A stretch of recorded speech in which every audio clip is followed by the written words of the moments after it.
کہا کہ جس وقت امام اعظم ابو حنیفہ رحمۃ اللہ علیہ کے بارے میں کچھ لوگوں نے یہ اعتراض کیا تھا تو ایک بہت بڑا وفد آ گیا یعنی امام اعظم کے پاس، جن میں بڑے بڑے فقہا، سفیان ثوری جیسے، امام حماد جیسے، امام مقاتل جیسے اور امام جعفر صادق رضی اللہ تعالی عنہ جیسے ائمہ اس میں یعنی اس گروپ میں تھے، آئے امام اعظم کے پاس اور آ کے یہ کہا آپ کو پتہ ہے کہ آپ دین بدل رہے ہو، یعنی یہ اعتراض کیا جو لوگوں نے جس طرح ان کو بتایا تھا ویسا وہ سوچ لے کے آ گئے. کہا کہ آپ کو پتہ ہے فَإِنَّ أَوَّلَ مَنْ قَاسَ ابلیس، سب سے پہلے قیاس ابلیس نے کیا تھا اور آپ بھی قیاس سے مسائل حل کرتے ہو. تو امام اعظم نے کہا میرے ساتھ اس بات پہ مناظرہ کر لو، جو قیاس ابلیس نے کیا اور جو میرا قیاس ہے اس میں زمین آسمان کا فرق ہے. ابلیس کو جب آرڈر ہوا تھا سجدہ کرو، اس نے قیاس کیا، اس نے کہا اے اللہ مجھے تو نے آگ سے پیدا کیا، اس کو تو نے مٹی سے بنایا، آگ تو زیادہ جو ہے وہ عظمت والی ہے مٹی کی بنسبت، میں اسے سجدہ کیوں کروں. یہ قیاس تھا ابلیس کا جو اللہ کے حکم کے مقابلے میں آیا، تب یہ قیاس مردود ہوا.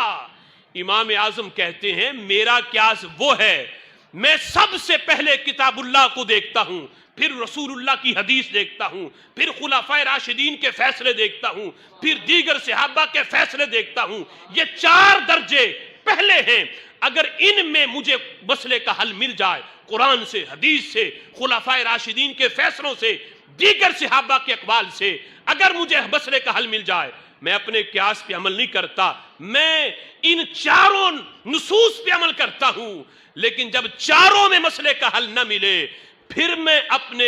رائے سے مسئلہ حل کرتا ہوں. اور یہ بھی میں اپنی طرف سے نہیں، یہ رسول اللہ کی حدیث سے میں نے اپنی رائے سے مسئلے حل کرنا میں نے ان کی حدیث سے لیا ہے. جب معاذ بن جبل کو میرے محبوب نے یمن کا گورنر بنا کے بھیجا تھا، ان سے پوچھا تھا اے معاذ بتاؤ مسئلے حل کیسے کرو گے؟ انہوں نے کہا تھا میرے پاس کتاب اللہ ہے وہاں سے حل کروں گا. میرے محبوب نے فرمایا اگر وہاں تم نہ پاؤ اللہ کی کتاب میں مسئلے کا حل تو حضرت معاذ نے کہا پھر آپ کی حدیث لوں گا وہاں سے مسئلہ حل کروں گا. میرے آقا نے فرمایا میری حدیث میں بھی نام ملے تو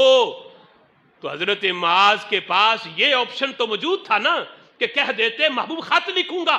آپ ابھی حیات ہو، ظاہری حیات کے ساتھ خط لکھ کے مسئلہ حل کروا لوں گا. نہیں، حضرت معاذ کہتے ہیں محبوب مسئلہ اتنا بھی میں انتظار نہیں کروں گا کہ چونکہ جو ہم نے آپ سے سیکھا ہے ان تعلیمات کی روشنی میں اپنی رائے سے پھر میں مسئلہ بیان کروں گا،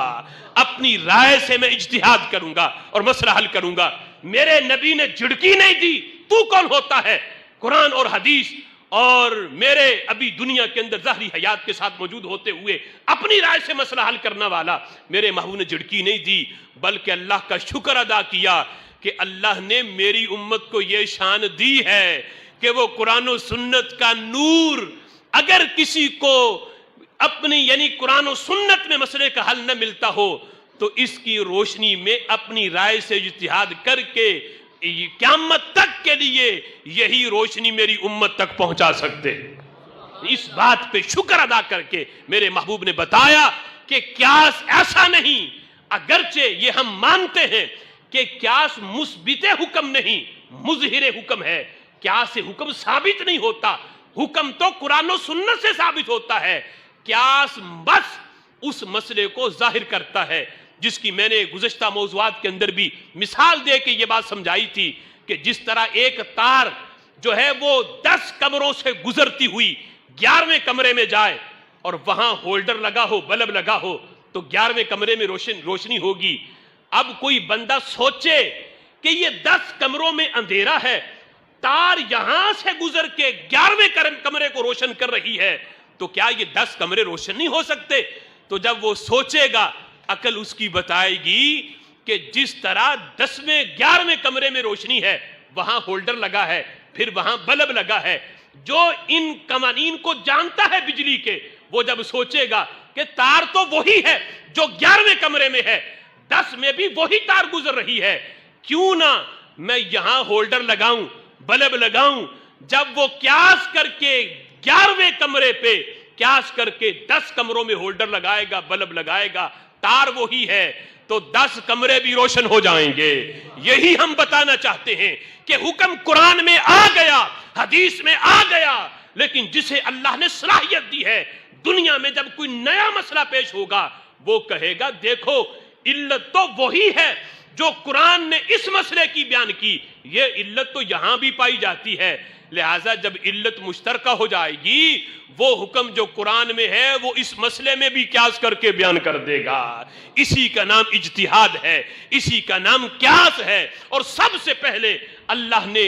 یہ صلاحیت جس ہستی کو دی ہے صحابہ کے بعد، وہ ہمارے امام اعظم ابو حنیفہ رحمت اللہ علیہ کی ذات گرامی ہے۔ اللہ کی بارگاہ میں